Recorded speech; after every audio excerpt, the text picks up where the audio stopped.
What's good, your boy, like your boy is back. Look up having no brand and subversives back on. Welcome back. This book is Scary Friday. Today about to react to 3 disturbing children's drawing horror stories animated by one and only MRS Scary Shows. We're about to get straight into it, your boys. Don't forget to snack up for the jigs and let's get it. I'm a well-known psychiatrist currently residing in Michigan. Okay, let me see if y'all can hear. And then we're about to get into it. Yes, y'all can hear. Let's get it.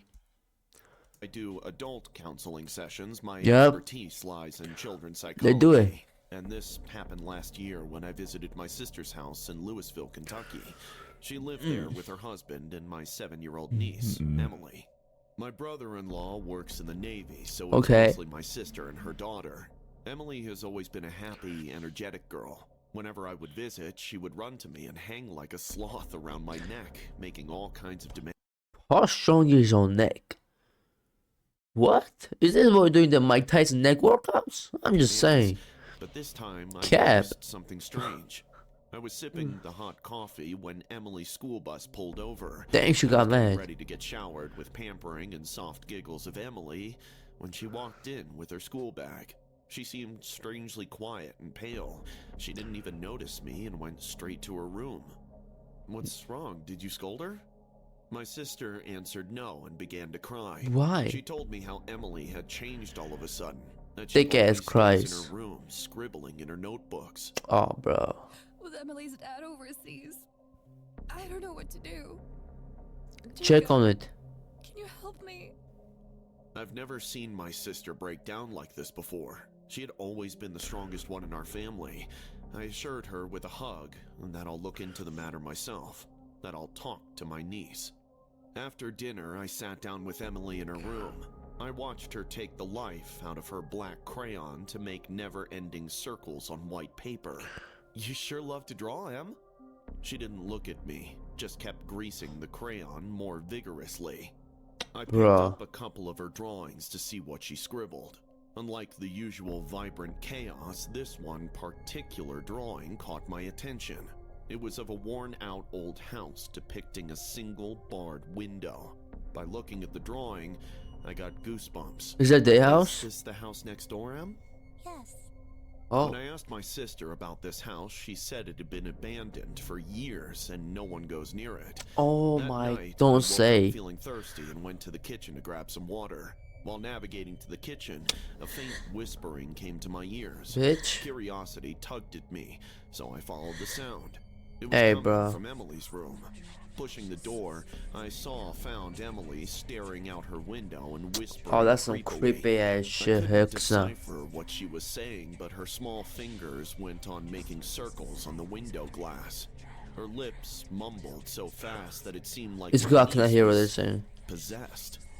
Taking a few steps closer, I placed a comforting hand on Emily's shoulder. In a quick motion, She by the screen. Emily turned around. Her normally bright Wait, eyes stop. I don't got chills yet, though. Pupils rolled back Stop. up into her head. A terrifying Oh, yeah, smile big. God stretched damn. across her pale face, and then just as abruptly, she fell on the floor. All of a sudden, she just fainted. My sister and I rushed to the nearest emergency room. At the hospital, Emily was burning with fever, her tiny body shivering. In her sleep, she just kept repeatedly saying, I saw him. I saw him. The house. That's crazy. The abandoned house, Emily's drawings, her terrifying state, they all started to form a disturbing picture. Telling my sister to stay by Emily's side, I decided to take a look at the house next door. Something told me my answers would be there.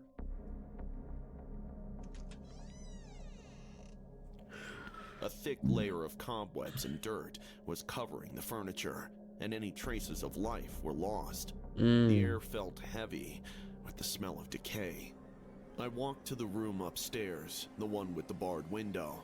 I pushed open the door while dust rained over me from the ceiling. Barred window is Light crazy. shined through the window, illuminating the room just enough for me to see clearly. And that's when my heart stopped. What happened? A woman's lifeless, pale body was lying on the floor. I couldn't see her face, but her lifeless, bony hand stood evidence that she had been dead for quite some days. I almost threw myself up and ran till I lost my breath.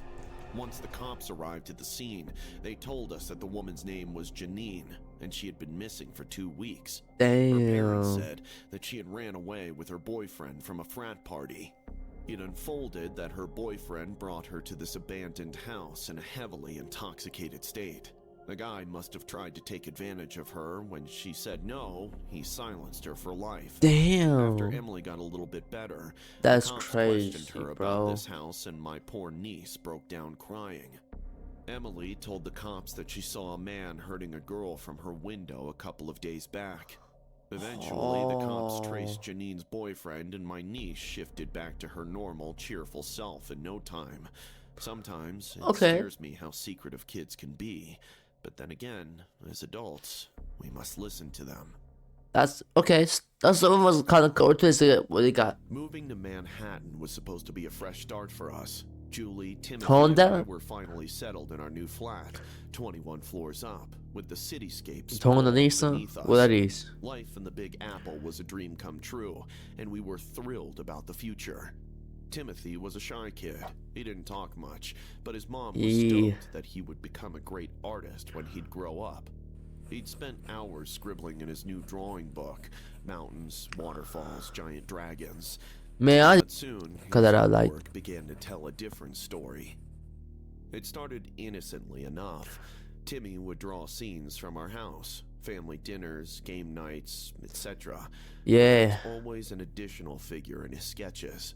A man with red eyes, a big belly, and a thick, unkempt beard. When we asked him about the strange figure, Timmy would simply say, "It's Angel. He lives under my bed." Julie brushed it off as an imaginary friend. I'm not brushing that off.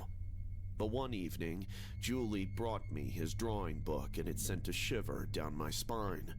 It depicted our bedroom, with Julie and me asleep, and the same red-eyed figure standing over us, watching. Julie tried to laugh it off, saying, Kids and their imaginations. Right? Kids and yeah. But Shut the your bitch ass up, bro. already settled deep within me. You better go Two check that drawings out. grew more disturbing. One showed me working on my laptop late in the night, with Bro, the if you're thinking this is imagination, just like, bro. angel peeking from behind the door. Another captured Julie in the shower with the angel peeping through the crack in the door. I blamed Timmy's vivid imagination, but Julie pointed out that even the color of her shampoo bottle was the same. I sat Timmy down one afternoon, holding one of the drawings. "Timmy, where do you see Angel? Is he really under your bed?" "Yes, Daddy. He says he likes our home." That night, I checked under his bed thoroughly, flashlight in hand. Nothing. I even checked the closets, behind the curtains, every conceivable hiding spot. I was met with nothing but empty spaces and shadows. Still, I couldn't shake the feeling of being watched. Then, one dreadful morning, our world shattered. Julie and I woke up to find Timmy's bed empty. Panic surged through us as we tore through the apartment, calling his name. The windows were shut tight. We were on the 21st floor, so he couldn't have climbed out. The main door was locked from the inside, and he couldn't yet reach the latch. Then where did our son vanish? We called the police immediately. As they arrived, they began a thorough search, combing through every inch of our flat. Julie was in tears. The officers searched, questioned, and hypothesized, but there was no sign of our son. One of the officers, named Detective Harper, took particular interest in Timmy's drawings. He studied each one carefully. "This Angel, your son mentioned him to you?" "Yes, he said that Angel lived under his bed. We thought it was just a figment of his imagination." Harper's expression turned grim. "We need to take a closer look at the bed." The officers pulled the bed out and started removing the wallpaper, which suddenly revealed a small, false space behind it. My heart pounded as they pulled back the wooden slats, revealing a narrow cavity leading into the darkness. Harper's flashlight beam revealed a shocking sight. It was connected to our neighbor's apartment. They burst into the neighbor's flat, a certain Mr. DeSantos, and there, in a cramped, dimly lit room, was Timmy. He was sitting on the floor, nibbling on a slice of cheesecake, looking dazed but unharmed. Beside him, a man who fit Timmy's drawings perfectly. Big belly, unkempt beard, and bloodshot eyes stared blankly at us. "DeSantos, you're under arrest." DeSantos didn't resist. He just smiled, a sickening, knowing smile that made my skin crawl. As the officers led him away, I gathered Timmy in my arms, trembling with relief and horror. Later, we learned the full story. DeSantos had been sneaking into our apartment at night through the hidden passage. He had befriended Timmy, feeding him cheesecakes and earning him trust. He got a kick out of watching us, to fulfill some sadistic, voyeuristic tendencies. I filled me with rage to imagine that he was secretly watching my wife bathing. God knows what all he had seen, completely shattering any privacy that we thought we had. Police informed us that he had already had a previous arrest 4 years ago and had recovered multiple recordings of him filming the tenants who used to occupy our house. It was assumed at the time that the man had broken into the flat, but no one had any clue that he had a secret space to enter our flat. We also learned his first name, Angel.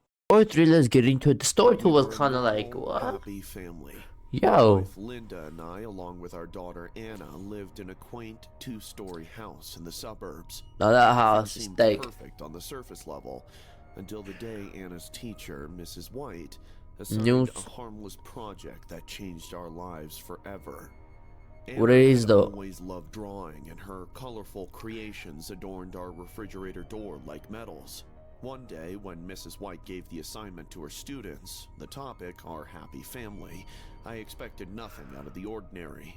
But when Anna turned in her project, Mrs. White called us in for a meeting urgently. Mr. and Mrs. Thompson, I wanted to discuss Anna's recent drawings. I glanced at the paper she handed us. It was a typical family portrait, but with an unsettling addition. There, in the background, Oh was a my hooded god, figure, bro. barely visible, but undeniably present. Who is that supposed to be? Anna calls it the visitor. She says it comes at night. We exchanged uneasy glances, but shrugged it off as a product of an active imagination. Anna was only 7 after all. I didn't believe in spirits, but I started to keep a track of her drawings. Over the next few days, they became more disturbing. The hooded figure started appearing in almost every image, inching closer to our family. Sometimes it loomed behind us at dinner, other times it stood at the foot of Anna's bed.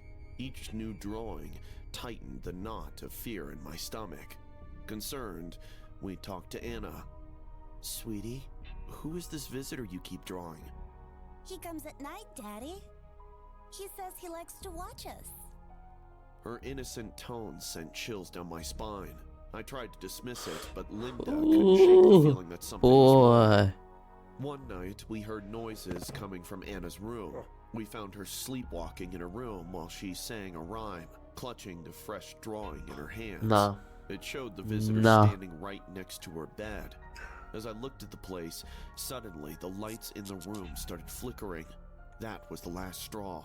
Linda pulled her out, and the very next day I installed cameras in her room, hoping to catch any signs of what was disturbing our daughter. The next afternoon, Linda showed me the drawing. The visitor was wearing a ring with a big red ruby in it. Coincidentally, Linda's ruby ring had been missing for a few days. For 2 nights, we saw nothing unusual. Then, as we reviewed the footage on the 3rd one, our blood ran cold. The camera became grainy. We suddenly saw Anna's bed cover slowly lift and settle back down as if someone was tucking her in. Then the room seemed to have grown cold because we could see Anna's breath in the air like a mist. It was impossible because we were in summers. Then, finally, the cloaked figure appeared, standing by Anna's bed. It was translucent, almost invisible, but it kept oscillating front and back while standing in its place, as if watching her. And then, it suddenly looked towards the camera before instantly vanishing. Linda used to visit our community church on Sundays, so she showed the footage to the pastor, desperate for any help.